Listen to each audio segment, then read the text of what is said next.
$1,290,000 of your tax dollars. That's how much it takes to keep the Paducah-McCracken County Convention Center open each year. It's a cost local politicians are getting tired of paying. All right, so sounds great, except I'm always suspicious when a politician says, hey, we can save $1 billion. If the state is saving $1 billion, who is losing $1 billion? Let me show you what that water's doing to this Ledbetter neighborhood. You see behind me, for those folks that live in that part of the neighborhood, there's about 6 houses back there. Unfortunately, for them, it's too late. The water came in so fast on Sunday, a lot of them couldn't get out with much more than what they had on. And this house beside me, though, this is the next line of defense. You see, this gentleman here has put sandbags all around his house, even has his air conditioning unit up on cinder blocks. He's ready for just about anything. And then this woman who lives in this house, we've been here today, and you can see that it's been sandbagged all around the house. But here's what's interesting. She had it surveyed, and she found that this is the 54-foot line. This is what the National Weather Service was talking about when the river would crest its 54 feet. If it hit that, it would put the water into her back door, and she'd have a lot of loss here. However, since they're now talking about 52 feet, puts the water right here. So you can see how important that 52 feet is. It's led to some very sleepless nights. This is one of those ideas that you think, oh, why didn't I think of that? Well, they understand that the river is going to win this round, and there is nothing anyone can do about that. But you also got that feeling of resolve from people that once the waters do recede, they will reclaim their town.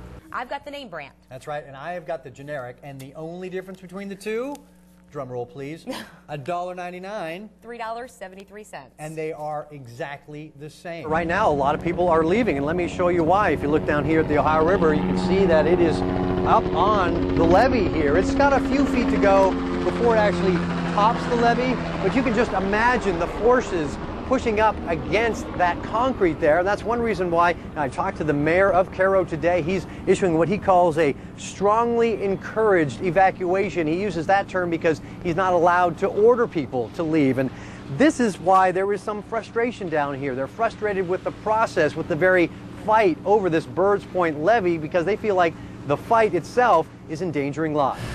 Nearly 2 weeks after Standard & Poor's downgraded the United States credit ratings, Fitch Ratings says it will keep its rating on U.S. debt at that highest grade, AAA. It also says its outlook on the U.S. ratings is stable. Fitch cited the United States, quote, flexible, diversified, and wealthy economy, as well as its flexibility and monetary and exchange rates that allows it to adjust to marketplace shocks. The other main ratings agency, Moody's, still rates the U.S. debt at its highest grade, but says its outlook is negative.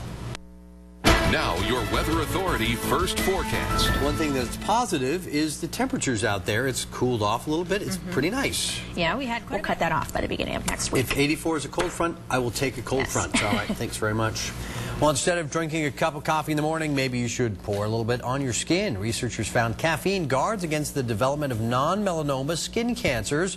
For each cup of coffee you drink, there is a 5% decrease of sunlight-induced skin cancer. They say it works by blocking a protein enzyme in the skin.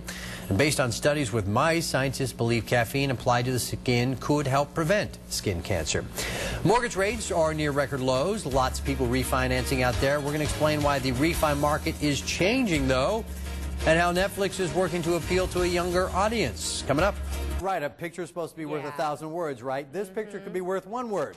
No. Yeah. This is what we're talking about here. You wouldn't want someone who's going to decide for you if you're going to get into college seeing something like this. Thieves know this and constantly try to pry that information from you. Latest scheme is really an old one, but it's still working for scammers. They create an automated message that sounds legitimate. The message claims to be from an area financial institution and says your account is locked, and to unlock it, you got to give them that personal information, including your account number, so they can verify it's your account. Local 6's Jason Hibbs joins us now with the special schemes and rip-offs report. Jason, man, I've talked about this so many times. Are the scammers targeting certain people, or is this just a random attack? What does AAA say can help?